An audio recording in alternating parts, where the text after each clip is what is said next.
Mga kapuso, more power, nagpanubos ang sukot sa kuryente sang 39 centavos per kilowatt hour. Mga konsumidor nagahirit nga dugangan sang power distributor ang buhin sa balayran. Ini ang gintutukan ni John Sala.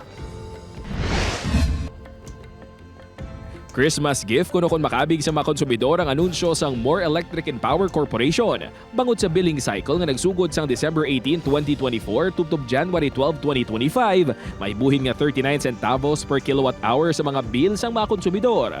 Kung sa euron, sa average residential bill sa mga konsumidor nga nagalabot sa 2,500 pesos o kung 219 kilowatts ang kuryente, makakinot ang konsumidor sang tubtob 85 pesos. Man sang mga ginasukot sa aton sa mga suppliers. Sang nagligad, mga around 6.3 pesos per kilowatt hour ang aton ginabakal sa WSM. Sa subong, ginabakal lang naton mga around 5 pesos per kilowatt hour. Kulang pa.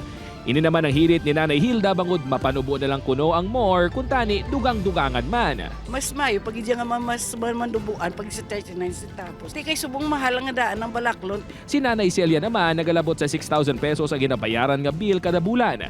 Gani kung madugangan pagid ang buhin sa sukot, bentaha man kuno ini para sa iya. Mas nami kung mabuhin man nubo gamay mas tako na nga kwantani ibulig naman eh. Apang suno sa more, ang ilang nga sukot sa kuryente ang hindi basta-basta nga ma-adjust lang kung saan o nila luyag. Nakabase kuno ini sa kung ano ang presyo sang ilang ginakuan sang supply kang iban pa nga mga balaydan sang power distributor. Ang atong electric bill, these are pass-through charges lang, no? So kung ano ang supply sa aton, ginabakal naton sa merkado kag sa aton mga suppliers. Normally, amo man lang ni ang ginasukot man naton sa aton consumidors. Samtang sa Bacolod City naman, gitpayag sang spokesperson sang Negros Power nga posible wala sang pagsaka sa sukot sang kuryente subong nga bulan tubtob sa mga una nga binulan sang 2025.